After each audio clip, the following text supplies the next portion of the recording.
Hey everyone, welcome to another Sit Down with Michael Franzese. Hope everybody's doing well. All is very good, very blessed on this end.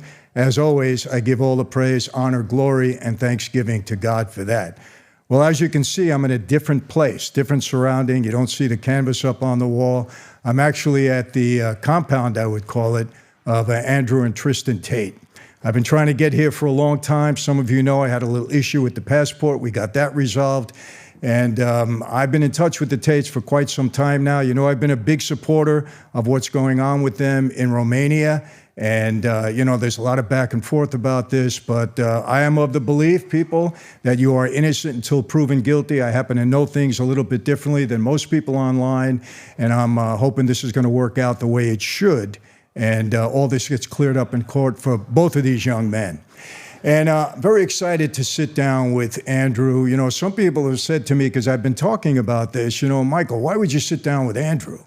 And my response to that, well, why would Andrew sit down with me? I mean, we both have our things in our past. We both have allegations. And, you know, I have a 30-year history now that I think things have been resolved. Andrew's a lot younger than I am. We happen to think a lot alike about a lot of things. And I think what you're going to find out in this conversation, we're going to talk about things, all this misogyny stuff, you know, there's a lot of allegations out there, but people, you need to remember something. Allegations are just that. Until there's proof, until something happens, until there's a conviction, and even then, it may not be right. You know, we live in a world today where unfortunately, you know, you're guilty until proven innocent. And I'm sorry, but I don't ascribe to that. I mean, I've been through it in my life, and I'm not saying that people don't deserve to have consequences. If they do something wrong, we agree with that. But, you know, I like to listen, and I judge people after hearing everything and knowing them myself. And we have a lot of things we're going to talk about. Andrew is never at a loss for words, and you're going to probably see me listen because I want to hear some of the things that he has to say about a lot of different issues. But I can say I'm excited to be here, excited to sit down with both Andrew and Tristan today. And I know a lot of people have been waiting for this. A lot of my followers have been saying, Michael, when is it going to happen? Well, it's going to happen now. So looking forward to it. And Andrew doesn't need any introduction. I think he's the most watched guy, the biggest influencer, one of the biggest influencers, certainly right at the top on all of social media. And he's there for a reason, people. And I think you're going to find through this conversation that there's a lot of misgivings about him that are just not true, just not true. And that's why I chose to be here. So, you know, without getting any further, I'm sure this is going to be probably 2 or 3 parts because neither of us have a lack for words. But here we go. My guest, Andrew Tate. So, Andrew, I honestly didn't think I was going to make it here this time. You know, to use your phrase, the Matrix got me for a while. You told me something happened. What happened? You know, it's unbelievable. I got this tour going on in the UK. We're going in March. And because I was coming to Dubai first, I had to have 6 months left on my passport. Yep. And my passport actually expired in June. So Ella's telling me, go get your passport done. I said, I'll do it when I get back. She says, you got to do it right away. You can't get an appointment there. I make a connection. I get an appointment on a Monday. Yeah. I'm leaving Tuesday, Tuesday night, right? Go there Monday, give them the money, go through the computer, everything's fine. I go back Tuesday, Mr. Franzese, we're sorry, we can't give you your passport. I said, why not? Department of Treasury has put a hold on it. I said, Department of Treasury? So they said, you got to call them up. I said, call the Department of Treasury? This is you. It'll take 6 months to even get through to them. Long story short, what I find out is somebody puts a fraudulent tax return, filed a fraudulent tax return for 2023. Wasn't even due yet. And I never file on time anyway. I'm always 4 months late. And claimed I made $4,000 and I needed a $100 return, right? So the IRS looks at it and said, this is fraudulent. They don't process it, but they post it. So overnight, when I go to try to get my passport, goes over the computer, whatever, they stop me, right? So when I find this out, I said, well, who posted this? You know, who filed it? You can file it e-file. They said, well, we can't tell you because it's under investigation. They said, but you're fortunate. You got to thank us. They said, thank you for what? Had we processed it, they would have put a warrant out for your arrest and locked you up at the passport office. This is what they tell me, right? So right now, I still can't get a copy of it. They won't give it to me. They say it's under investigation. Somebody did it. Yeah. Somebody just put it in there. But normally it would take 4 to 6 months to get this done. Fortunately, I was able to get it done in a month. Otherwise, I wouldn't be here. Well, the really interesting question is the person who did this, do they even have a passport?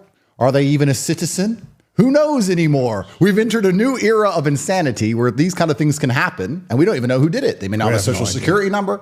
This recently in London, there was I can't remember if it was a stabbing or an acid attack. Something heinous happened in London only a month or a month and a half ago to a little girl.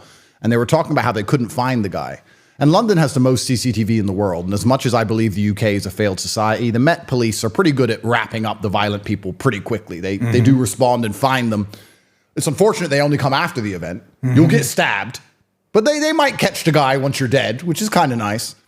But they couldn't find this person who did this extremely heinous crime. And I made the very obvious point. The only reason they cannot find somebody who did something so heinous in the middle of the day in the middle of a city like London is because they have no idea who this person is. He has no social media, no passport, no bank cards, no footprint. He came on a boat. He turned up. He murdered a native. And he's vanished. Because who knows it? Who is he? You have a grainy CCTV image and absolutely nothing else. So, I mean, not maybe. I've been called it a few times. It must be semi-true conspiracy theorist. But when you tell me things like this, just it sounds like people trying to game the system. And who are these people? Do they even have American passports or citizenships or any interest in the country at all? Or are they just there to exploit whatever they can exploit? Who knows? But I don't know how the immigration system is here. I know it's pretty bad in the UK, but you got to see how it is in America. We have probably 15 million people that have come into the country. And, I spoke recently to 850 Border Patrol agents in Texas. Yep. And they told me, Michael, you have no idea. We have no idea who's coming into this country. We don't know how many have gotten away. We don't know how much drugs is coming in. They have no idea. How much human trafficking is taking place. Human trafficking, the whole bit. Yeah, it's scary. And it's scary, one, because of the situation, but it's really scary when you understand it's by design. I don't believe it's an accident. You don't have to have any degree of a functioning brain to understand that a nation requires a border. You can't sit and believe you have a nation without a border. It's not a nation at that point. It's not a nation anymore. Right. So these people must be doing it by design. Then you have to go deeper down the rabbit hole. Why are they trying to do this? And I see these little hints in the media. You see things and they say, Trump might lose the election because of the undocumented voters. And I sit and think, are these people really busting their way into America and then urgently trying to find a way to vote? Or are they just letting them in so they can use that as a scam, make up the votes themselves? Don't put me in jail. But they'll just say, oh, this is the undocumented vote. And they'll just print it and write it themselves, and they'll just blame them. These people probably don't even need to vote. They're just the scapegoat for the scamming of the election. That's what I think they're doing it for. I've been saying this for months. There's only one reason, and this is totally political. They're letting them into the country, and that's to influence the voting. Yep. That's it. Yep. They want to turn the entire country blue, the entire country progressive. Yep. They never want to get out of power. It's so funny because you look at the world, and my recent stint has me looking at the world quite hard, right? Because when you go to a jail or when you go to a court or a legal process in a country that's not your native country, you start to feel extremely patriotic. It's weird because I left the UK 10 years ago and I've been in Romania for a very long time. But when you're standing in a Romanian court and there's a Romanian national anthem and a Romanian symbol and everyone's talking in Romanian and you're just standing there like, I don't stand. You don't speak Romanian. No, I don't speak Romanian. I don't have a clue what's being said. It's just like, jail. You're like, what? So you kind of feel patriotic. And then I'm looking at my host nations and I'm trying to find, or looking at the world and trying to find somewhere I can feel home again, because I felt home here until this happened to me. We can go deeper down the rabbit hole as to whether America actually did this to me by proxy. That's another question. But you're looking at things and I see countries like Russia, or I see countries where people can be proud of their leadership and proud of their nation. And I'm truly jealous. I'm heartbroken when I see young Russian men who believe in Putin and believe in Russia and believe in the country. That must be such a beautiful feeling. I can't be patriotic like I want to be because our leadership is garbage. They're throwing the country down the drain. They're doing it on purpose. And you have to look at who you can't criticize, because I don't truly believe freedom of speech exists anywhere. There's this idea that America has freedom of speech. That's a lie.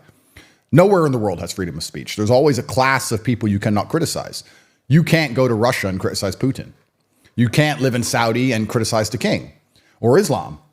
In America, you can't criticize trans, George Floyd, all this other garbage. And I'm like, well, if every single country on earth is going to have these taboo subjects, At least if you're not criticizing the leader who you believe has a national interest in improving the country, that's okay. You may not agree with everything your leader does, but if you know he's trying to help the country, you can be like, okay. But what are the LGBTQ and George Floyd doing to benefit America? These are the people who are off limits to criticism. I'm not allowed to say I don't believe they're acting the right way. Otherwise, I'm going to be punished in some way. And they don't benefit the country in any way at all, ever. Not only do they not benefit the country, but they're in such a minority, and yet our leadership now panders to them like they're the most important people in the world. Yep. I don't get it. I really don't get it. And that's, and I try to understand what their motive is on this. I can't understand it. I think their motive is primarily to just damage society at every level. I think, and once again, not to be pessimistic and not to be a conspiracy theorist, but I believe they've come to the conclusion that the American experiment is on its way out. The empire is falling across the next 50 to 60 years. They want to enrich themselves as much as possible, like a typical crypto pump and dump or stock Ponzi scheme. And they're trying to divide society to the point where we don't realize what they're doing and demasculinize as many men as possible so we don't resist what they're doing. And they find any agenda they can to purport which will damage our capability of resisting it. So they're going to come along and do all this garbage.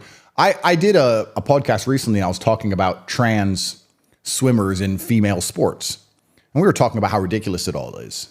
And after about an hour in, I was like, the truly upsetting thing is that they've managed to convince some of the smartest, most eloquent, most interesting people on the planet who have podcasts to sit down and discuss whether a man should be allowed to swim with women. We're not talking about the fact that the fiat currency is a scam, that the judicial system's a scam, that the elections are a scam. We're talking about some swimmer with male genitalia destroying female swimmers. That's what they want, because they've put up such a smokescreen of garbage that we're sitting here trying to go through the garbage. And the only reason we have to do that is because there is a proportion of the population who are so slave-minded.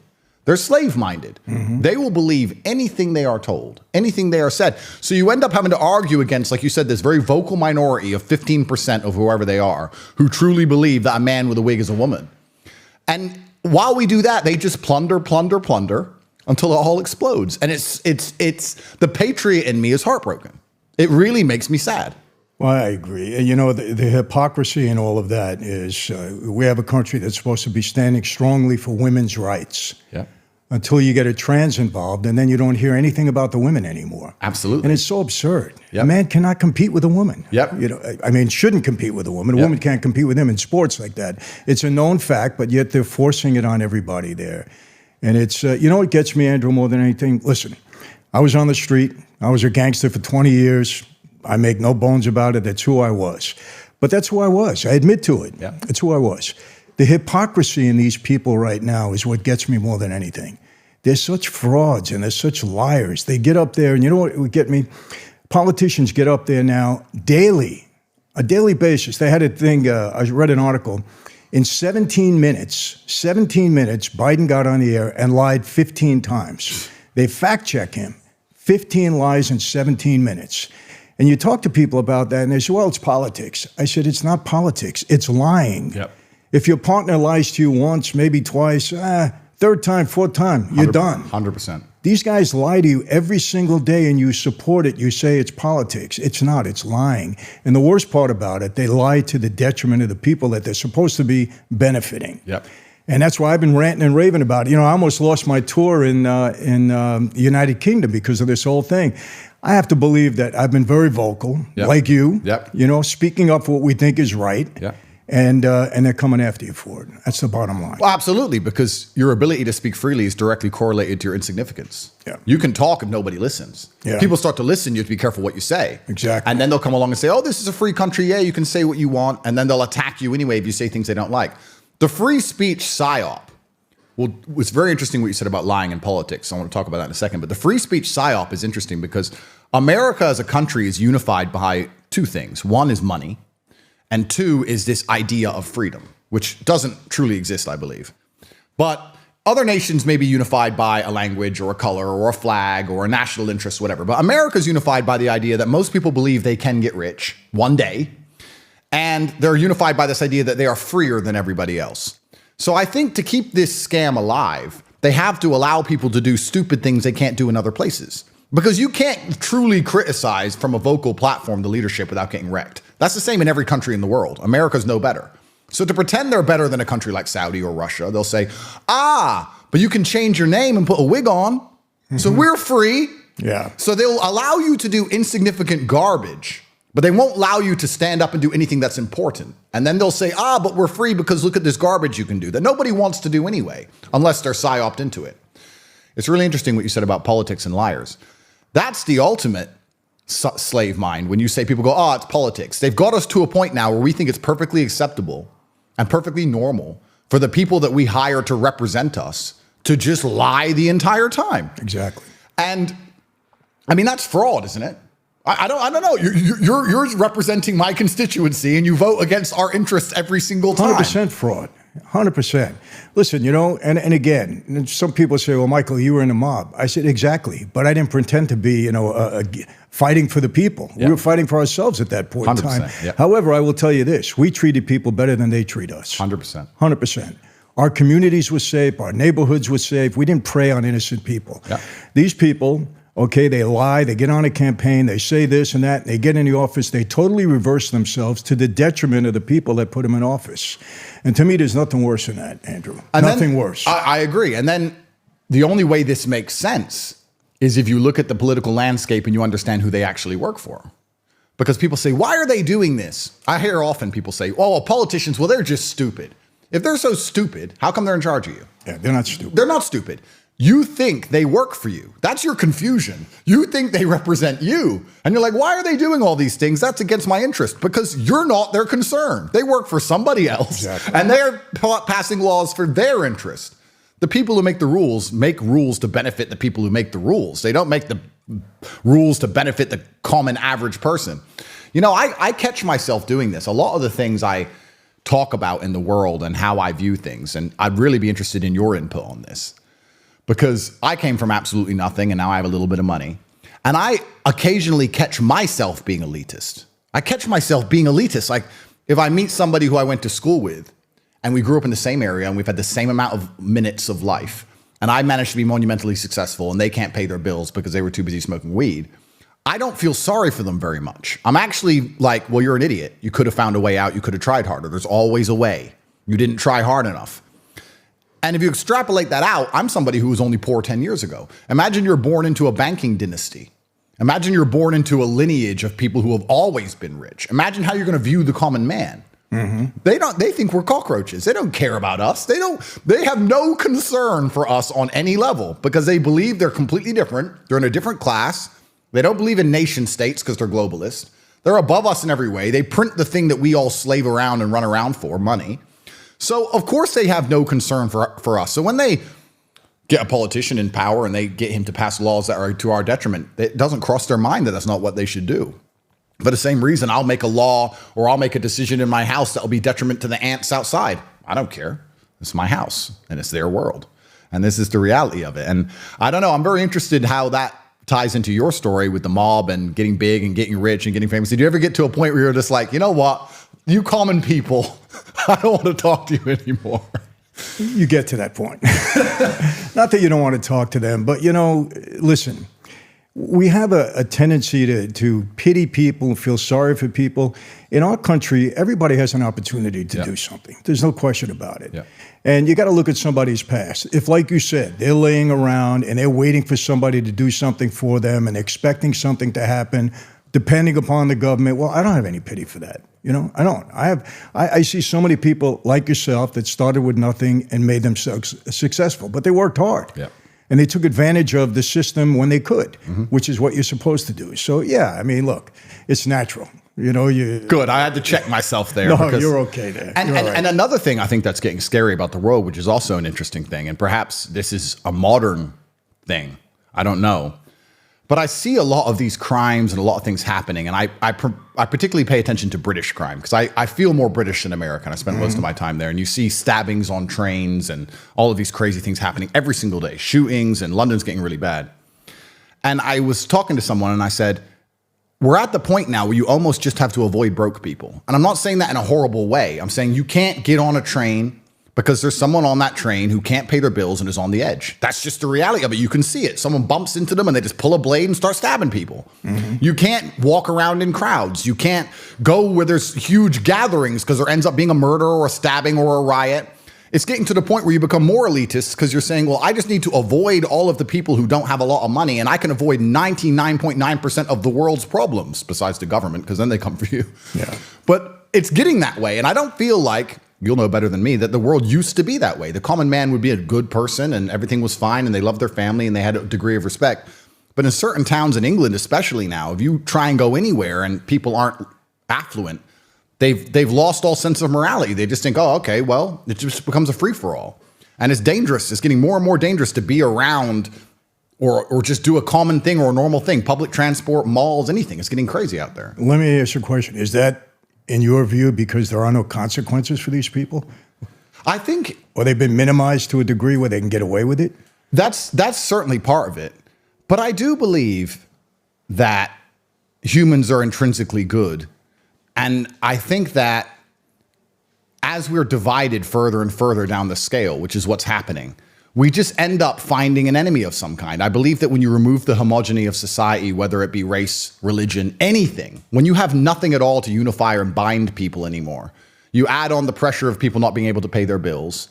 You add on the pressure of people slowly realizing how unfair this world is and how unfair all the systems we're supposed to believe in are. I think there's just a lot of pressure on people to just... I don't think a lot of people can take pressure. You can talk from jail. We can talk about our jail.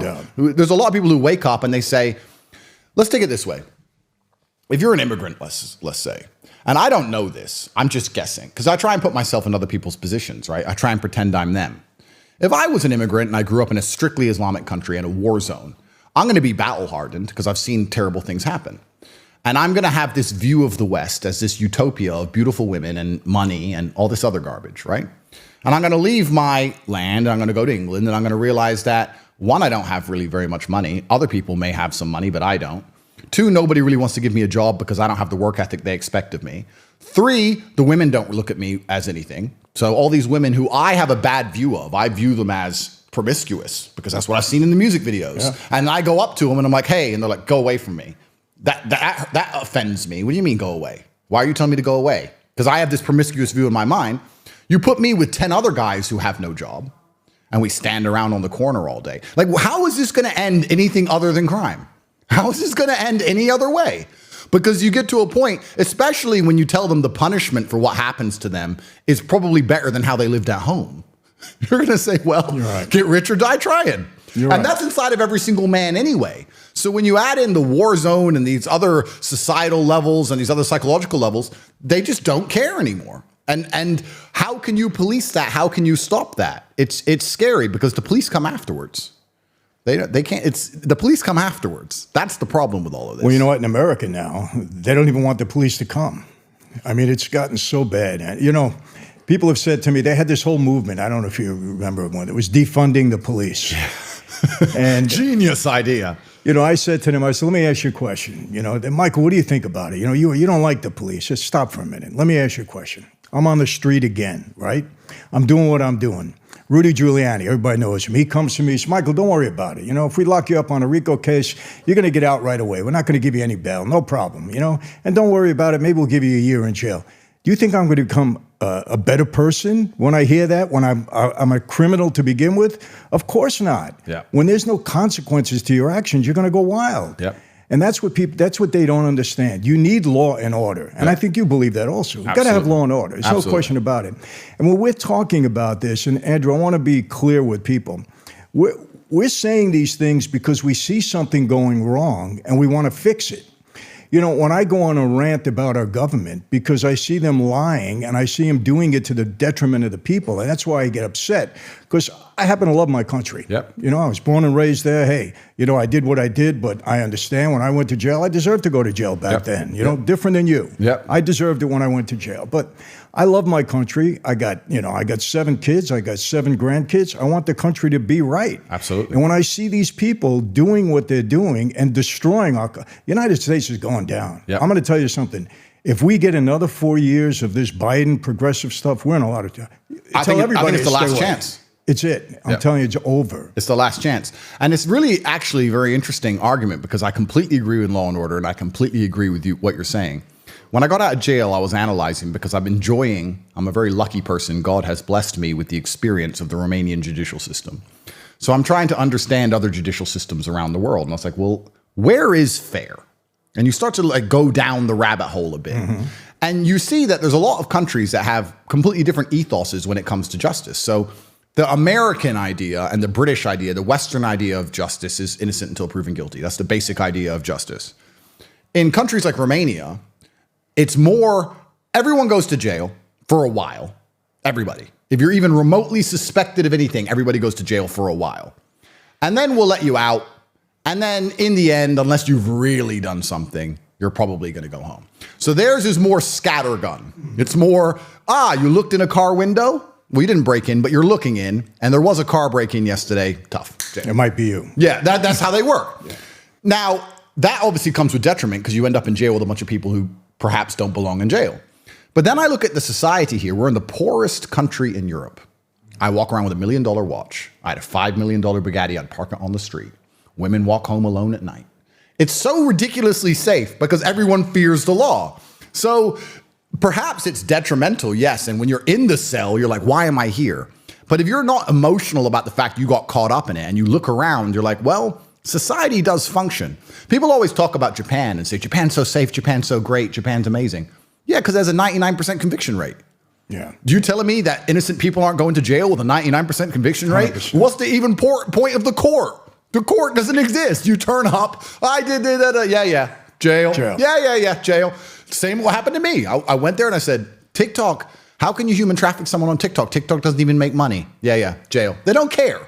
So you either fear the law or you have to fear the criminals. In the worst countries on earth, and perhaps we could say this is America currently, you have to fear both because the law will come for you if you're too big and you're telling too much truth. And the criminals will come after you if you're too rich. So you're living there with two enemies. Right. You know, that's the worst position to be in. At least in a country like Japan, you know, as long as I don't upset the law, I'll probably be okay. Yeah, right. Let me tell you what happened to you. It's the same way that guys in organized crime, same thing happens. I'll tell you what happened. Normally a crime is committed and they go out and investigate and find out who the perpetrators are, right? Yeah. When you get to be somebody like yourself, there isn't a crime. They're investigating you, trying to figure out if you did anything wrong. Correct. It goes the opposite way. Yeah. And that's what they do with guys like us. Yeah. Okay, he's a bad guy. Let's figure out what he did. Yeah. So they start investigating, surveillance, all that, until they can nail you with something. That's what happened to you. And I've said this to many people. I said, you don't understand it. You don't know the system, whether you're Romania, US, or it's the same thing. When you get high profile like that, this is what they do. 100%. They do not get a crime and try and find the name. They get a name and try and find the crime. Exactly. And most people have no idea how all of these things work. They have no idea how ridiculous the legal code is in every country. You don't know the law. You can live in America your whole life. You don't know the law. You may think you know the law, but you don't. And when you go to a court, it's all subjective. They can have a page of law and they can have someone in there at 10 a.m. who goes home and they can have someone in there at 11 a.m. who goes to jail and he can go to jail for 2 years. And the next guy in at midday, he goes to jail for 4 years. Mm-hmm. It's all subjective. Exactly. And that's what's so scary about it. They tried to pin a bunch of crimes on us. They tried the financial route. They tried this, they tried that.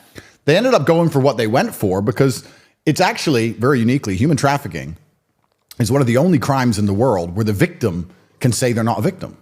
So with human trafficking, what they can do is come along and get a man and his wife. Say you've human trafficked this woman because you, for financial gain, have convinced her to do something.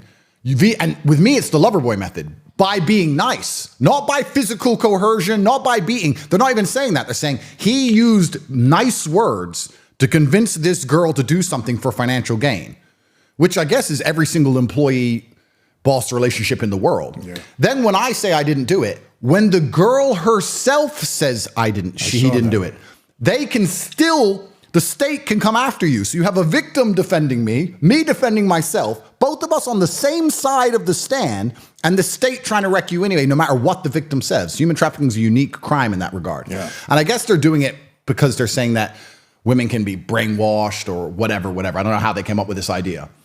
Which is another interesting argument. You know what? As I go through this, it's so interesting because I try and highlight the hypocrisies in these things. I say, well, I have daughters, and maybe I'm crazy, but they're going to listen to me.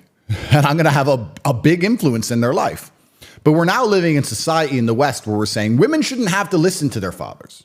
Women shouldn't have to listen to their boyfriend. Women are sovereign individuals who can come to all their own conclusions because they're adults. Fine, I agree with that. But if that's true, you can't then say that they're so stupid that they'll do anything a man tells them to like this and that they can't tell their own point of view in court and that they're just lemmings. Which one is it? Yeah, it's one or the other. It's one or the other. So they're trying to push all of this feminism thing. But the second there's a man they don't like, they turn around and say, women are not sovereign. Women are stupid. They call me a misogynist. The courtroom is misogynistic. I'm sitting in a courtroom where a girl is saying, he's never done anything to me. I asked him how to get famous on TikTok because he was famous on TikTok. They put this whole case together based on garbage and stupid YouTube videos he made, and they're trying to take him down. He's never hurt me. I have no problem with him. I don't want this case. I'm saying the same thing, and they're saying, no, she doesn't know what she's saying. Who's the misogynist? The state. So this goes in front of a jury here also? How does it work? It goes in front of a single judge. Oh. Yep. Welcome to the judicial system. And who does the judge work for? Well, that's right. Who selected this judge? Yeah. And this is another thing that I find so interesting because people how's he been so far? Because he did eventually let you out, right? Yeah. So the Romanian judicial system is effectively you have a tribunal judge, you have a singular judge, and then you go to an appeal. And the appeal, which is whether I win, if I win, they appeal. If they win, I appeal. So you always go to appeal, which has 3 judges. And they're all supposed to be randomly selected. I kept running into the same ones. Funny that. Right. But it's all supposed to be randomly selected. And they basically have the final call. There's no jury at all and anything. And they just decide everything. And this is what's interesting, that people at home are so ignorant that they believe that a case which is large enough, like look at your case. Your case and what happened to you and your people will affect the streets of New York. It'll affect 20 million people. You think they're going to leave that up to someone with a law degree? Do you think they're just going to leave it up to some guy with a gown who studied in a book? Or do you think they're going to say, you know what, there's 20 million lives at stake, so let's just do what has to be done to just fix this. Right. You know, that's how the system works. Yeah. I'm in the very lucky, fortunate position where my case affects the reputations of a nation. And they can say, oh, it's only Romania. Only Romania. Romania is the fastest growing economy in Europe. It's an EU nation state. It's not as poor as people think it is. You'll drive around and see Lamborghinis, Ferraris. You see penthouses. It's a real place. It's richer. Bucharest is richer than Madrid, Rome, Berlin. Really? Per capita. It's a real country. And their reputation's on the line. Do they leave that up to some judge? Just some judge fairly. Just some judge who read a book. Or does someone come along and go, you know what?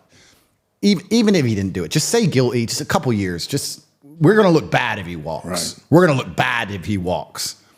I mean, there's some people are naive enough to sit and go, no, those conversations don't happen. But those people haven't been in rooms like you and I have been. Because if you've been in the right rooms, you understand those are the exact conversations that happen. That's the whole world. Exactly. The whole world is really as simple as people walking into rooms and saying things. That's what government is. That's what education is. That's what the mob is. That's what a business is. It's people walking into rooms and saying, yeah, you do this, I'll do this, and what benefits us? We just talked earlier about how the elite establishment and how they make rules to benefit themselves. I would be flabbergasted. In fact, I would bet my life. It is impossible that politicians in Romania have not sat down and go, how are we going to play this out? Because this has become a big mess. 100%. Of course. 100%. All this backdoor stuff that goes on. You know, it's similar to Trump, one of Trump's cases. The guy's got so many between criminal and civil. I've never seen anything like it.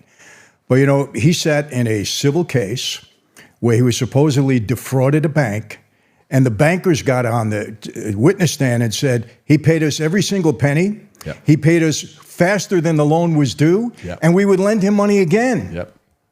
Lend him money again. Yep. And they actually filed a suit against the guy. He lost the case. Those things happening at one time, the cameras are gone, the guards fell asleep. It doesn't happen. When I was in there, they were... This is what people don't understand. Your government... I've seen some examples of it. There's a few people, I can't remember the name. I'd love to remember the name, but there was a guy who lived on a farm and he was raided by the FBI in the 90s for an illegal firearm or something. And they killed his wife and all this insanity. I don't think people realize just how crazily dictatorial and evil a government can be. And it's a system. It's like a faceless system. You're grinding against this faceless system. And that's what's been also so interesting about my case, because I'm sure Trump has the same thing. I guarantee when Trump walks into that courtroom, the police officer who walks him in there is like, sorry. You know, like the judge may be against it, but everyone else involved in the whole thing are probably, maybe not in New York, I don't know. But in my circumstance, it was very interesting. The cops who arrested me were like, sorry, bro. Yeah. The guy's in jail, sorry. The guy taking me to court, sorry. The police officer driving around, sorry. It's just part of a system. They know it's a setup. They know. That's why. They know it's a setup. Yes. But it's part of everyone's a cog in this big, huge machine, and nobody can really save you. Yeah. And you're going in and out of jail, and every single person you meet shouldn't be here. I'm like, what? it's insane. And yeah, well, you know. And it's crazy how dangerous it all is. And they're coming for Trump now. And this is the thing. You don't know the law, and the law is so ridiculously subjective. They can get anybody for anything at any time. 100%. That's what people don't realize. That I have the most ignorant thing you can say is, well, just follow the law. Just follow what? You haven't read the law. How are you going to follow a book you've never read? You don't know what the law is. Yeah. And if they want you and they pick you up, you're going to learn very quickly that you've been breaking laws the whole time. Every single person, I guarantee there's nobody who's lived a full year inside of the United States who hasn't broken some law. I don't think there's anybody that goes through a day without breaking something. There's so many laws on the books that are antiquated, but they're still there. They're still laws. Yeah. And they're ridiculous. If you ever read some of these statutes, you'd laugh. You'd say, no, this was probably 200 years ago, but it's still a law on the books. That's right. But you know, I tell you this, and people need to understand this. And I know this about you, Andrew, because I've been following closely. We're not ranting because we're revolutionaries. We're not revolutionaries. We see something going wrong. Yep. We happen to care about people. Okay, care about our families, and we want to make it right. Yep. And that's the only thing. That's what this is all about. You know, there's two things that you always have to worry about in a country, and it's happening in the United States big time. Number one, when the party in power starts weaponizing Department of Justice, the legal system, and law enforcement to go after their political enemies or the enemies that just don't agree with their ideology, and like yourself, we're vocal about it. Yep. That's very dangerous, number one. And number two, whenever the media goes along and doesn't report the news but plays cover for the people in power, yep. Because then people don't really know what's going on. They don't know what's going on. Yep. And you know, you look at social media, I can't tell you how many people, why are you sitting down with Andrew? I said, well, why is Andrew sitting down with me? I was a former gangster. He could say, I don't want to bother with you. I said, why do you ask such a dumb question? You know, I tell him, we're sitting down because we're having a conversation because there's something there to be talked about. And what do you care what I'm sitting? You know, I got to tell you, you know this too. Social media has exposed the lunacy in the world. Absolutely. There's no question about it. Absolutely. I mean, some of the things you hear. The problem is people judge you from what they see or what they hear from someone else on social media. Yep. And it gets into their brain and you can't get it out. And this is the ultimate position of the slave mind, because there are people who have a visceral reaction of anger towards me or towards you or towards anyone you can name. And they feel an emotion, right? And emotion's a real thing. Anger is a real thing. They'll feel a visceral emotion for a person they've never met based on an edited news segment from a propaganda organization. They're going to sit there and go, well, this propagandist has told me this, and now I feel rage towards this person I've never met. They haven't investigated anything. They haven't dived down the rabbit hole. They don't care. They just instantly comply and believe. If they can make you feel emotions with a short edited clip, well, then you are the enemy of freedom. You are the exact type of people they want, so they can play clips on the news, you get angry, and do whatever they tell you to do. You're the worst person in the world. And another thing that people just lack so much brain, if they were to come to me and say, Michael's got a new case, he's back on the streets, crime boss, they put it all over the news and tell you your past and you're a crime boss, and they say, look, here's an indictment. I'm gonna say, so wait, the police wrote this and the media wrote that. So I don't care about any of it. It's all a lie. It's all a scam because it's a one-sided story. People are going to be full-grown adults and not understand that one-sided stories always end one way. You can't ask the media or the police anything about anybody. And then the scary thing about all of this is what we were talking about earlier. If you actually do a crime, like a bad, heinous thing, you rob a grandma, they seem to let you off. They don't seem to punish you like they used to. No. And that's a really big rabbit hole to go down as to why they're doing that and why they're trying to make society so unsafe. Perhaps it's because the only thing the human mind will accept a reduction in freedom for is safety. The only thing that will make you say, okay, take my freedom, but make me safe. So the worse things get, the more dangerous it becomes to leave your house, you might end up agreeing to being locked in your house. And okay, you deliver my food, you deliver my bugs, and I'll stay home because it's dangerous out there. That's the only thing we'll give up freedom for is safety. You're right. So that's why it's getting more and more crazy by the day. El Salvador, the president of El Salvador, has proved you can fix any mess. He cleaned it all up. Mm-hmm. Are there some innocent people in jail, like we were talking earlier about Romania, Japan, etc.? Probably. But he's fixed it. I don't know if you've ever watched his speeches? No. Oh, El Salvador went from the most dangerous country in the Western Hemisphere to the safest. And what length of time? A year and a half. He just turned up, built a mega prison, said if you have a tattoo or you're related to a gangster or you're in a house with a gangster, you're all going to jail. And he just locked up everyone, head to toe, everybody. And now it's the safest country. And he's saying now they're going through the judicial process. They're going to do some jail. And some people who are innocent are going to eventually get out. And everyone tells me that I violated human rights. That's fine. What about the human rights of the people who are getting murdered on the streets? Right. We had the highest homicide rate in the world. Everyone was dying. Everyone talks about human rights and the BBC and everyone wants to come along and ask me about human rights. I fixed human rights because people can walk around with their children now. So he took drastic measures to get something done. I'm not saying America should do that, but I'm saying I'm sure with the monumental resource they have and the amount of time they spend going after Bitcoin millionaires like Roger Ver and trying to convince the Romanian embassy to put me in jail for talking online or keeping an eye on every single person who's a Trump supporter, perhaps they could, I don't know, stop grandmas getting murdered if they wanted to. All they need to do is go back to the way it was and enforce the law. That's it. Yeah. They don't have to do anything real drastic. They have to stop minimizing what they're doing now. Yeah. You know, it's amazing. You get a guy in organized crime, and I have to keep going back to this. They'll investigate him for 10 years for shaking down somebody for some money. Yeah. Not beating them, just shaking them down. Or, you know, for gambling that the government is running now anyway. You know, so many of my friends went to jail for gambling, and the government is in the biggest business of gambling that there is. Oh, of course. Yeah. You know, all they have to do is enforce the laws the way they used to. They don't have to do anything drastic. That's it. Yeah. And they won't do it. Yeah, they won't do it. And it has to be purposeful. And that's what's scary. When I have to tell my daughters, you know, I have to give them pepper spray to carry around. When I tell them, when you go into the parking lot, make sure you look around you because people are waiting, you know, by your car to grab you and either kidnap you, human trafficking. Yep. That's real human trafficking. 100%. When they throw you in the car and drive you away in your car. And that's happening in affluent neighborhoods in California, where I live. It's happening. It's you know what's crazy about this? I think this is one of the reasons why they've been so determined to detriment the contribution of masculinity to society, because maybe I'm paranoid, maybe I'm crazy, but I think true masculinity, I see danger everywhere. If I walk from my car to the restaurant, my heart beats a little bit. Like if I get out of my car, I'm the same way. I could totally relate to that. I've got guards with guns. I've got security with me. I can't carry a weapon. I'm on bail, but I have 3 men with guns, and I still get out of the car. And I'm the same way. That's how I am. If you have that healthy degree of fear and protectivism inside of a society, inside of the societal mechanism for making laws, you're going to be a lot more careful about opening a border, a lot more careful about letting someone off and not giving them a cheap bail when they've done X amount of violent crime. You're going to be the kind of person who's like, no, safety first, we're going to protect this. But when you add in all this subjectivism and this garbage and this feminism and this racial, oh, it's not his fault or it's not her fault or it's not this, they didn't do it, it's this, it's that, human rights, bunch of garbage, you're removing the masculine capability to just protect what it cares about. I think one of the largest smear campaigns against me is I get called hateful all the time.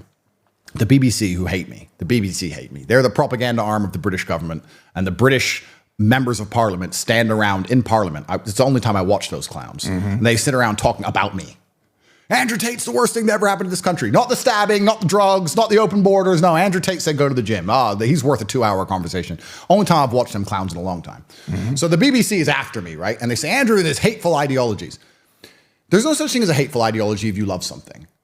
You're not hateful if you say, I love America and I don't want those people to come here. You hate immigrants. No, I love America. Mm-hmm. There's no light without dark. There's no equal and opposite forces. If you love anything, on the planet, you'll be called hateful against something else. The only people who aren't hateful are people who don't love anything and don't stand up for anything. The people who are just empty vessels waiting for the slave mind programming to convince them to be mad at us. If you love anything, you're a hateful person against something else. They'll call you hateful because they'll weaponize it and they'll try and take away the love aspect. I don't hate anybody or anything.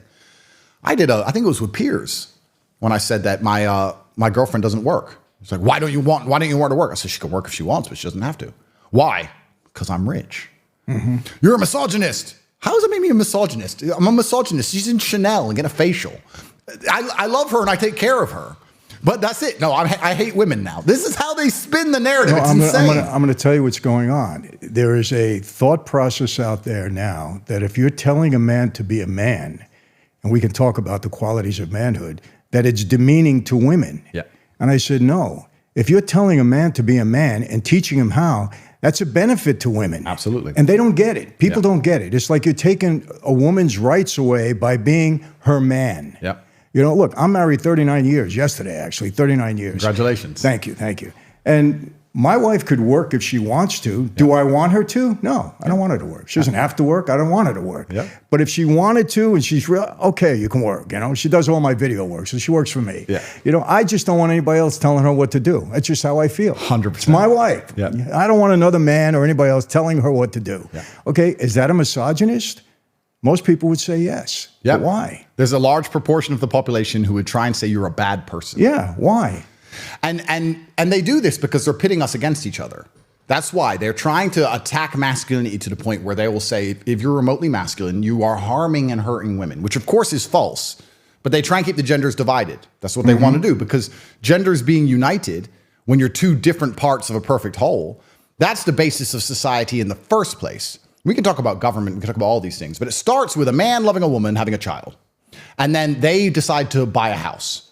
If they can buy a house, as opposed to what's currently happening because they can't afford any of them, if they can buy a house, they're now interested in the schools, they're interested in the roads, they're interested in the town. They'll go to the local county fair. The town can be extrapolated out to the state, to the city, to the government, etc. It starts with that. They've broken us at the nucleus of the cell. Men and women no longer get along because we have completely different ideas. And you can blame either gender, but truthfully, it's a race to the bottom for both genders, I think. Gender dynamics are now so fundamentally broken in Western societies that how can you build a society on the top of it? How can you build a society on the top of women who don't want to listen to their man ever? Men who don't want to marry a woman because she's either going to financially wreck him or he's not going to feel like the king of his own household, which is what a man wants. Why would you marry a woman who says, I'm not going to listen to you? Well, then why am I marrying you? What's the point in any of this now? You go down the rabbit hole of hedonistic insanity, this hedonistic sex and garbage. This is why we're in the position we're in the West, right? Because you can also tie that in with the broken gender dynamic, which you have. You tie that into the female empowerment telling them that they're better than men at everything. You also tie that into everything that happens to them is a man's fault somehow because they're permanent victims. And this is where you have all these fake rape charges and fake claims. How can this possibly be fixed when you have millions and millions of people having hedonistic empty sex on drugs and alcohol? Right. Telling the woman if they regret it at any point further on in their life, it's the man's fault. At the same time, she's better than the men in every single possible way. And these people are psyoped by Sex and the City and the internet and other garbage. Of course, they're going to have millions and millions of fake rape claims and fake kidnapping, all this garbage, all these crazy things. I said this to the mother of my child. I said, listen, I love my daughter with all my heart. If somebody hurts her, I'll go to jail. I don't care. I'll go to jail. Of course. But if my daughter comes to me and says, I was raped, what happened? I went out with a guy and I got drunk and I was drunk with him and I went to his house and we kept drinking and then I went in his bed drinking and I took my clothes off and then I had sex with him. But now I think because he ain't texting me, I don't want to. I can't in good conscience kill this man. What do you want me to do now? And this subjective garbage has come by the basic breakdown of even gender dynamics now. So we have masculinity under attack on every single level. I said this to Tristan. Some guy, an old friend of mine, me and him were joking because since I got this human trafficking charge, I get all these beautiful women around the world saying, you can human traffic me. They send me messages. And he's like, oh, that must be fun. I was like, I don't meet anybody. I don't trust any of it because there's no longer even consent in the Western world for a man. If she gives you consent and can post retract, then you never had it.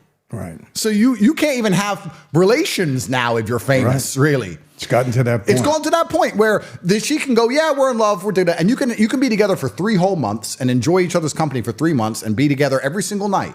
And then 2 years later, she can change her mind and retract all the consent.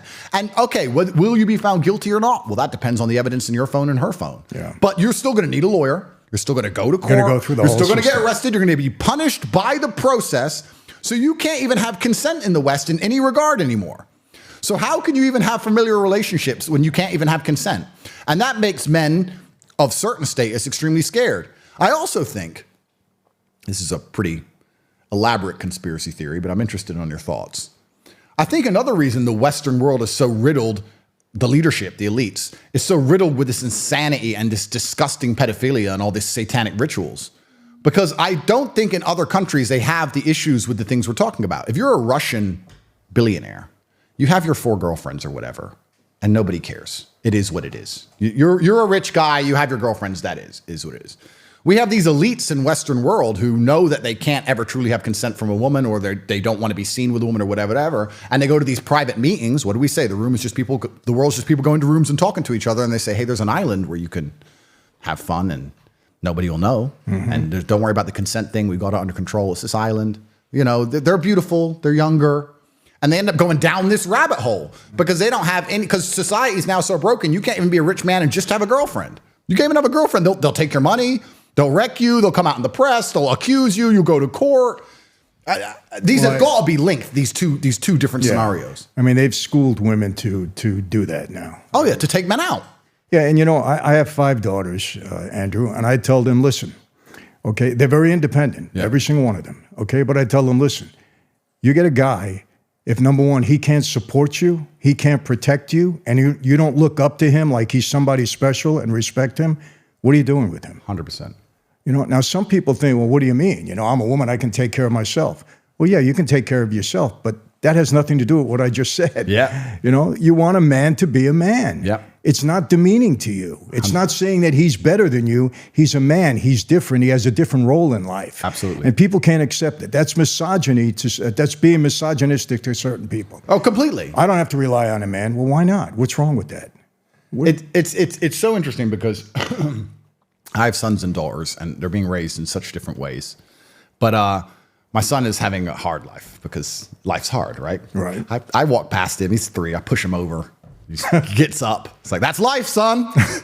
One day you're going to go to jail. Get up. You know?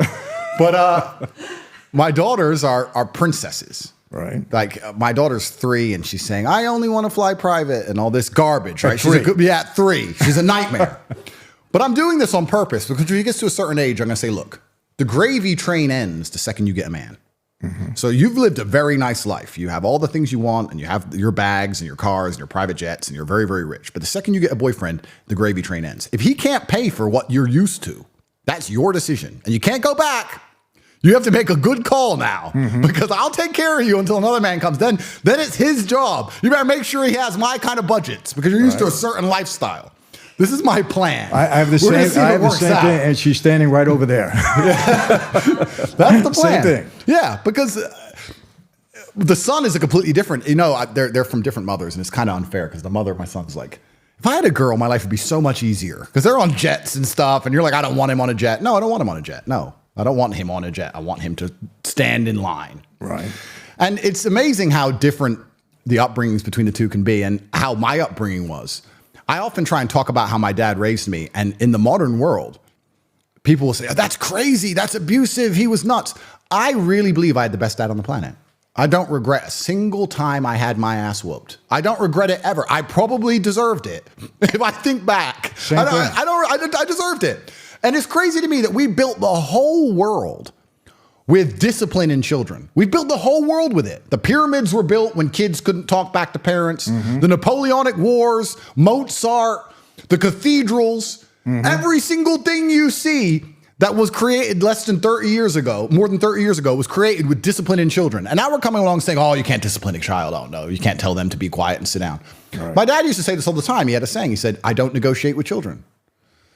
He'd come in and he'd change the channel. I'd say, oh, Dad, I was watching that. I don't negotiate with children. We're not having a conversation. There's no negotiation. Be quiet. or face the repercussion. I was like, yes, sir. Okay, then I guess I'm watching this. You know, so the world's gone nuts. And I was saying this the other day.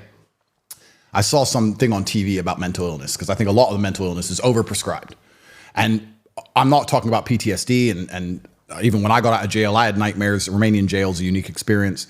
I'm not talking about that. I'm talking about the overprescribed mental illnesses because every kid in the world is a mental illness now, right? And they're talking about OCD and ADHD, etc. And there was this kid who was walking down the stairs and he had OCD. And if he didn't walk down the stairs in a particular pattern, he'd like skip one stair, turn around, go up a stair, then do a hop and then do a jump, some weird stair thing. And his two parents standing there going, if he doesn't go down the stairs in a particular way and we put him in the car, he has a mental breakdown, he starts screaming, we have to turn the car around and let him go down the stairs. And he has OCD. And the doctor's like, yeah, he has OCD and he's this medicine. Da-da. I'm sitting there and I'm saying, I've never seen an African kid walking for water 10 miles, turn around and do it again because they missed a step. Ever. This is not a disease. This is a brat with idiot parents who are enabling this kid. If that was my kid, I would drag his ass to the car and tell him to shut up. Right. And I'd fix it in a day. And we're sitting here with doctors, TV shows, pills. The kid, the world's lost its fucking mind. Absolutely. It's the same with ADHD. They say, oh, my kid can't concentrate. Well, I wonder why. Your child has video games, iPads. It's enjoying this very fun life. It goes to school and has to sit down with a boring book of math and doesn't want to. Well, duh. That's not ADHD. That's lack of discipline. It's lack of discipline. Well, you said something very interesting that people wouldn't think would come out of your mouth because you're a misogynist. Of course. You just said you treat your daughters like a princess. Absolutely. Okay, so what's wrong with that? Well, I guess they're going to come along and somehow the mothers don't have to work. So I guess that makes me a terrible person somehow. Yeah. I don't know. It's all this weaponized virtue. It's truly insane. Yeah, and people think, you see, people will turn that around to say that's demeaning to women because we're lowering their stature in life because we have to take care of them. Do you know, I can tell you this, since I'm married, I don't think my wife filled her car with gas 10 times, unless I was in jail. That's what I had to do all the time. I just want to fill her car with gas. Absolutely. Is she capable of doing it? Of course. Yep. Would she do it on her own? Of course. Yep. It's just, I'm a man. Yep. And I feel that these are the things that I have to do for the woman, for my wife. Yep. You know, I do it for my daughters too. What's wrong with that? But if you say that, you're a misogynist. Oh, yeah. And they're trying to, and this is how they break down the gender role. And this is how they do it because that's how they fundamentally break down society. And I was in Miami. Last time I was in America was 3 or 4 years ago. I was in Miami. I was with a friend of mine from Saudi Arabia, and we were in the club. And I was saying, we were talking about how there's no real clubs in Saudi Arabia. There's clubs in Miami, da-da-da-da-da. And he looked at me and he goes, yeah, there's no clubs in Saudi Arabia, but there's wives. There's no wives here. And I just looked around and I was like, yeah, there's girls. There's no wives. You know, it's like, that's American society now. Right. That's the Western society. And it's going down this degradation. The thing I think a lot of people don't understand, and I have this especially because I come from a very low income background and I still know a lot of the people I grew up with. And when they go, if I had your kind of money, I'd do this, or if I had your kind of money, I'd do that. Hedonism is a black hole that never ends.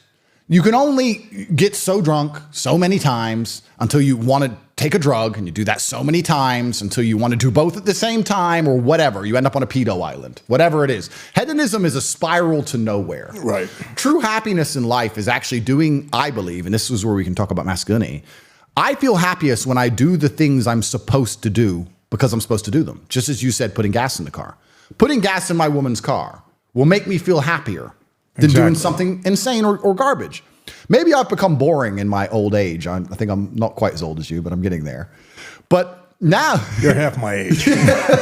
But like, don't rub it in, Andrew. If I can clear all my emails, right, I've had a good day. Like maybe it's getting that way. I know when you're younger, you're a bit more reckless and these kind of things, but a lot of young people, a lot of men say to me, especially like, what's fun? And I'm saying doing what you're supposed to do and fulfilling your duty and being proud of yourself is fun.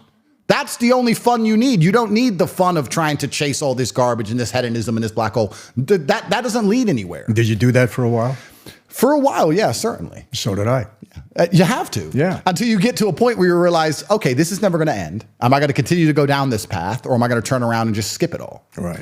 Because it only ends badly. And I think that's also one of the problems with Western society, where the youth are obsessed with fun. if you look at other societies, the youth are not so obsessed with what's fun today. What's fun now? I need fun now. I'm bored. I want fun. You know, they're overstimulated, whatever it is. They're also selfish. They're also self-obsessed with how they feel. This teaching a whole society and teaching a large contingent of the youth that how they feel plays paramount over the world. If you feel sad, that's all that matters. Not, well, I feel sad, but it doesn't matter because I'm doing the right thing. I feel depressed or I feel stressed, but it doesn't matter because I'm dedicating myself. No. What matters is how you feel right now, which means they only want to be happy all the time. And if you're going to only chase happiness and you don't have any particular skills, you're going to end up just chasing hedonism, and this is where you end up. And it's insanity.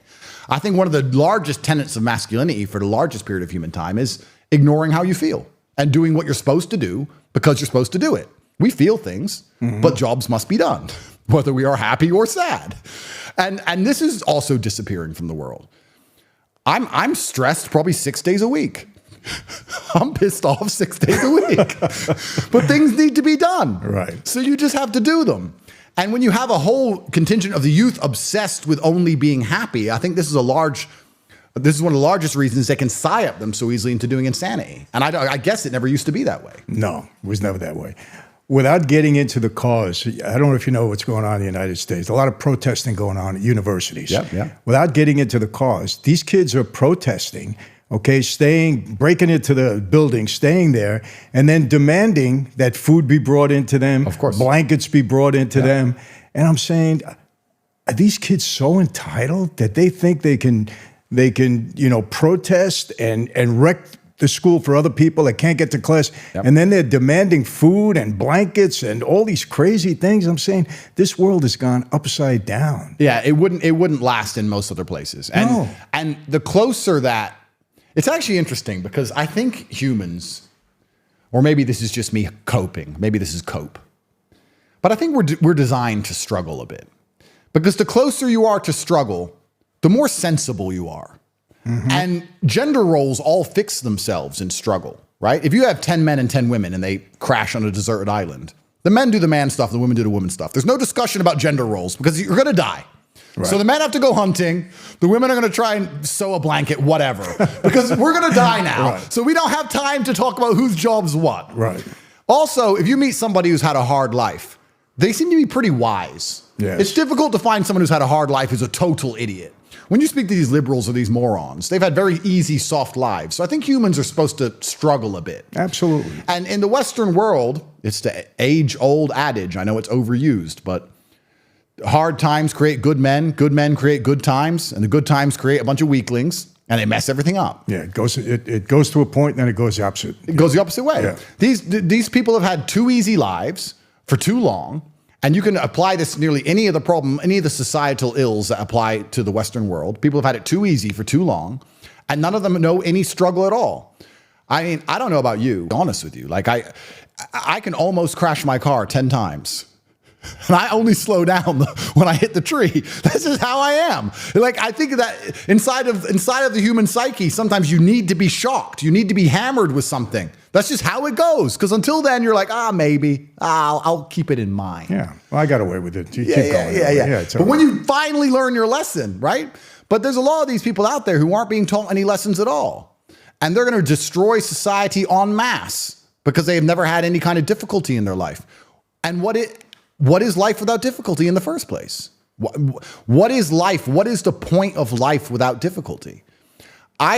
One of the things that's comforted me in all my garbage is actually, I watched one of your videos, and I was watching one of your videos a couple years ago, and I remembered it in jail, because perhaps I'm wrong, you can correct me, but I don't think you regret any of the bad things that happened to you.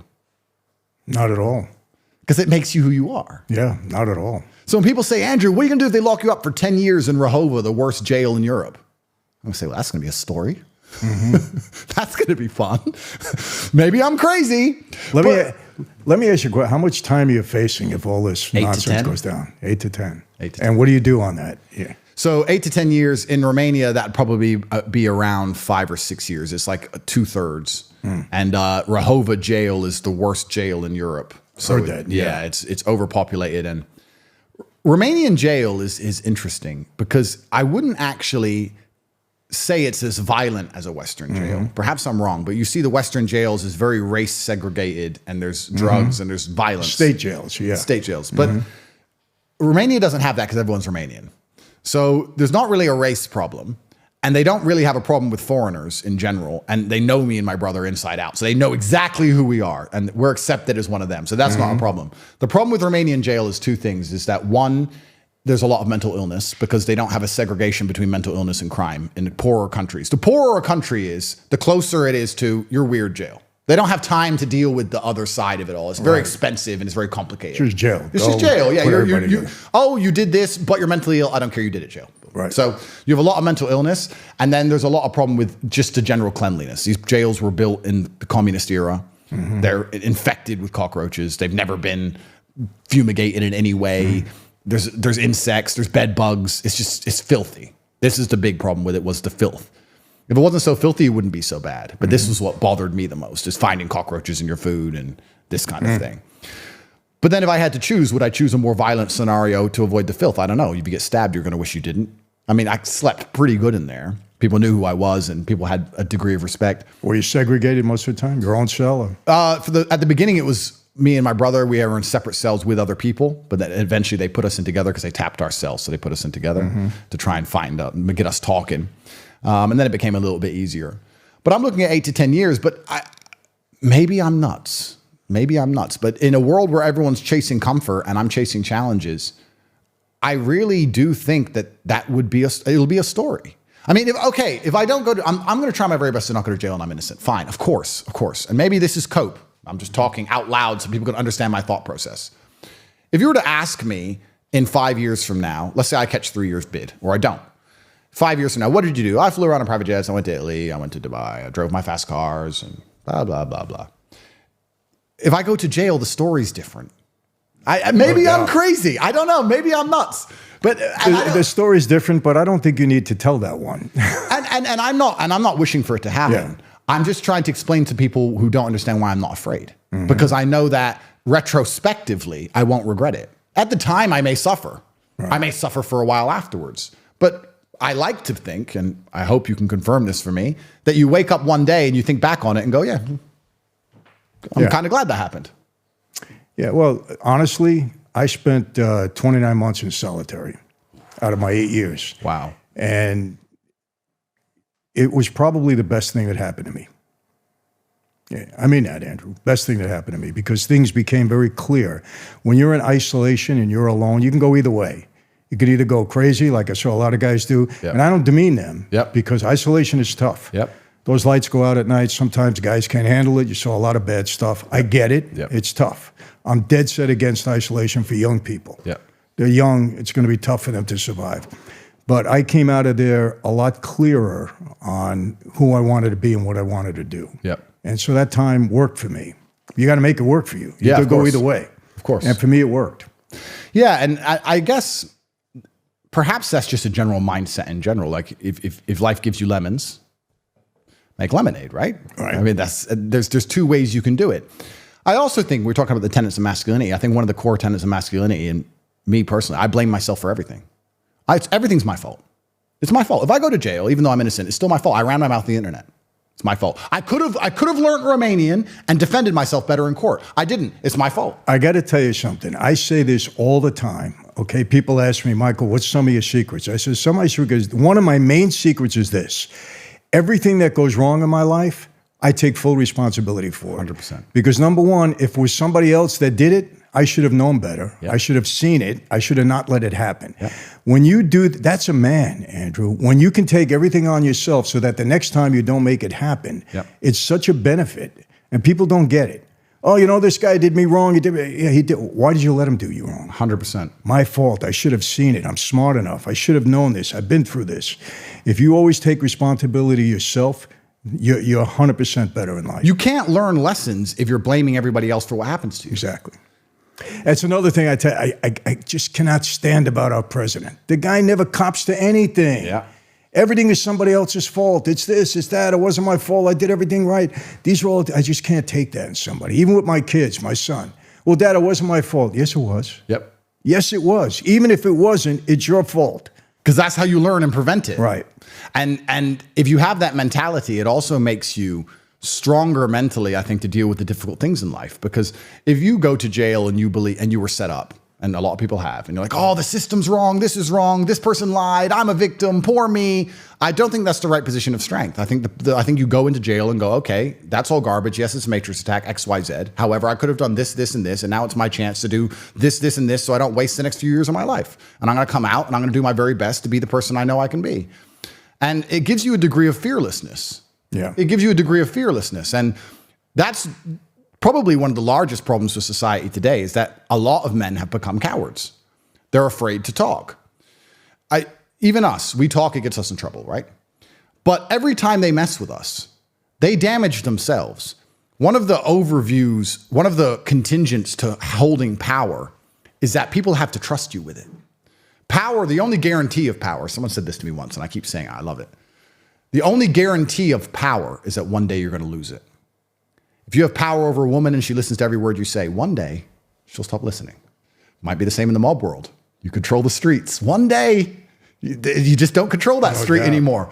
When you have power, people get power and they never think of this. The only guarantee of it is that one day it's going to be gone. And you have to prepare for that. And one of the quickest ways to lose power is when you can't be trusted with power. We give our governments and these institutions power because we trust them, right? The whole world is based on the trust of these systems.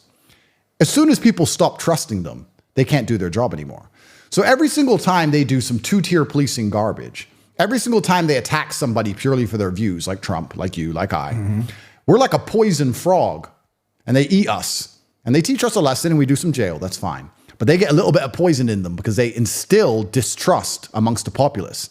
It gets to a point where once nobody trusts them at all, then it's over, right? Nobody's going to sit there and go, oh, we'll go to court, or I'll wait for court. Once everyone knows it's a scam, then it's done. So it's kind of like, how do you beat the matrix? How do you defeat the matrix? Well, I'm sitting here running my mouth. They put me in jail for it. I'm now currently on bail and have been told not to run my mouth. And I continue to run my mouth, and they'll probably put me in jail. And maybe I'm martyring myself, but you have to, it does damage them. Do you have a gag order on you? I don't have a gag order. I have no official gag order. However, my legal counsel was like, look, you should be careful what you say about Romanian jail and Romania, and you're inside Romania, and you should be very respectful. And I was like, oh, I am going to be respectful, but I'm also going to tell the truth. And they have to damage themselves to do what they're doing. And when people lose faith in these institutions, that's when they're going to have to come along and be honest again. Because right now they don't have to be honest at all, because there's still a huge percentage of the population. You probably heard this saying, and it's a saying that angers me a lot. Why don't you get a lawyer? You ever hear that one? It's like, oh, I never thought of trying a lawyer. Oh, a lawyer. Oh, okay, I'll get a lawyer and the law. Oh, fine. I'll go home. It's no problem. It's gone now. It's not how it works. It's not how it works. And once people realize that's not how it works en masse, then we're going to have to come into a new system, which I'm hoping we do, because the amount of dishonesty that we're operating under now is truly scary. And God's truth is light, and sunlight is a disinfectant. But it's actually kind of scary. I think this is one of the reasons why, as well, men are cowards. It's scary to wake up and realize that every single thing you're supposed to believe in is a scam. The educational system's a scam. The financial system's a scam. The judicial system's a scam. The medical system's a scam. All the wars we went to are scams. And when you start to realize, oh, this is all a lie, well, then you need bravery, right? So it's easier just to be an ostrich and stick your head in the sand. And then you're going to accept the slave programming because it makes you feel better. And that's just cowardice. And this is what I think we're suffering from massively. We are. And you know another problem, Andrew, I always said this. It's not strong people you have to worry about. It's weak people that all of a sudden get power. The weak people that get power and don't understand how to use it, and it puffs them up, and they think, okay, I'm God now. I'm Godzilla. I can do anything I want. And those are the people that you have to worry about. It's like a drug they're not used to. Exactly. If you're a powerful person, you go through life and you've always been treated with a degree of respect, and you have a degree of respect back. But if you're the kind of person who's never been respected and you get some power, you're evil. You're evil. You literally become a psychopath. You're evil. You cannot trust weak people with power, absolutely. And that's what's so scary, because I guess in the hierarchies of old, up until very modern times, it would be extremely difficult for a weak person to obtain power. No. But now we have these hierarchies where everything's so messed up and turned on its head, where the only people in power are weak. Well, that's it, because we have a generation of weak people that are now getting power. And that's the problem. And also, when a weak man can be... See, anyone who does not understand that they're attacking Trump because he's a good guy has a mental deficiency. That it's very simple. You don't have to agree with all of his policies. There's some things he says I don't personally agree with. Fine, who cares? Of course, you don't have to agree with everything. The point is, they're attacking him because he's on the good team. Because the reason they like weak people in power is because weak people can be intimidated and scared, which is why they want them to be in power. So when they go to these backdoor meetings, people walking into rooms and saying things, they comply with the true masters, and they work for the person they're supposed to work for, which is to globalize finance and not their contingency, not their constituency. That's what they want. So having weak leaders is dangerous because weak people do the most evil because they're too scared to stand 100%. Up. They're too scared to stand up and fight against evil. It's really interesting that the world is so brutally simple. And truthfully, a lot of it comes down to the capability, or at least the propensity, or at least a lack of fear of violence. I was having a conversation with a girl, and she was saying that, oh, men like wars, men go to wars. I was like, oh yeah, it's all men's fault. Men go to wars. Okay. You don't understand the world very much, but the world is war. Everything is war. And the reason you get to drive around in your little Mercedes and live in a peaceful society is because there's an underpinning of violence everywhere. Everyone understands that if they do certain things, eventually will end up in a violent scenario. If you speed on the highway and they give you a ticket and you don't pay the ticket and they add more money and you don't pay it and they tell you to go to court and you don't go, and then they come and say, come to go to court, and you say no, they'll come to arrest you and you say, I don't want to be arrested. And then eventually violence. We have all this paperwork on top and we have all this nice facade, but when it gets down to it, it ends up in violence. It doesn't matter if it's the legal system or your life. I'm sure you try and talk to somebody and I don't want to get in trouble. Yeah, it all ends up in violence. This is the underpinning. And when you have men who are afraid of violence, then they're always going to have the opinion they're told to have. They'll say 2 + 2 is 5. And if you say it's 4, we're going to fight. If you're scared of a fight, well, then 2 + 2 is 5. And a fight doesn't mean win. It means fight. Fight means fight. Right. I can't win when the police raid my house. I mean, I could try and win and get in a shootout and die if that would be beneficial to me in any way. But I'm not scared of getting my ass kicked. Maybe that's the difference. Come, put me in jail then. And if you have enough people who aren't scared of even just losing a fight, you can win the fight. But we have so many people who are scared of fighting at all. The number of people who were saying COVID, yeah, I know it's a scam, but why is there a but? You know that's it. You know it's a scam. That's the beginning and end to me. And I was perhaps, now I think back, I was perhaps too risky during that period because I was nuts from day one before we even knew it was a scam. I was ready. If it was real, I'd be dead. I'd be the first guy to have died. Number one, I got on a plane here in an empty airport on an empty plane, the last plane out of Romania, and flew to Sweden, which was wide open. They never closed nothing. And I'm running around Swedish nightclubs with champagne like an idiot. So if it was real, I'd be dead on the ground. I'd be the first dead guy. Luckily, it turned out to be a scam, so I looked like a genius. So perhaps I was too brave. Perhaps I should have waited a while.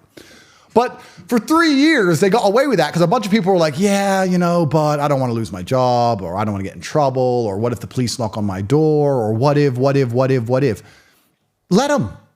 Let them show their hypocrisy. If enough of you stand up and make them, they can't arrest everybody. They can't do it to everybody.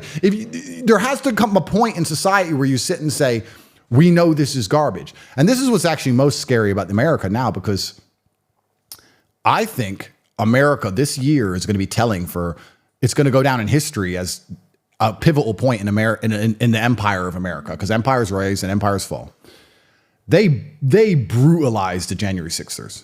They got wrecked in courts. They brutalized them. There's people in jail now. They haven't even been charged yet. Oh, yeah. You're a grandma. They've been sitting in there for 3 years. Yep, you're a grandma, and you turn up with a flag at your own Capitol building. You don't even go inside. And you don't even hear about it because the news won't report it. The news won't report it. There's people in jail there that haven't even been charged with a crime for 3 years. Correct. They've been brutalized. Did nothing. And they're showing, if you try and complain when we rig an election, this is what's going to happen to you. Well, that to me shows intent to rig elections. Perhaps I'm crazy. That's a pretty logical explanation, pretty logical conclusion. And we're getting there now. And they're trying everything they can do. So what happens? This is what's going to be interesting. This is going to go down in future when they discuss societal reactions, right? Everybody knows if they rigged this election. Everybody knows if Trump doesn't win, it's rigged. They also know if you go on the street, you're in trouble. Are you going to do it? Or are you going to let them have it? They're going to let him have it.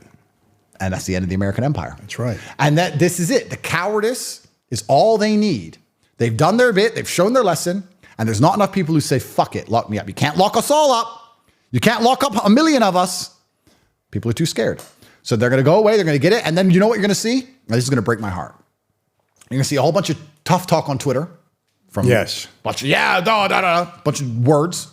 See a bunch of Republicans. I'm going to go to the House and I'm going to make this bill and we're going to investigate. And then nothing happens. Blah, blah, blah. Blah, blah, blah, blah, blah. Nothing happens. Yeah. Watch the full episode now on Rumble.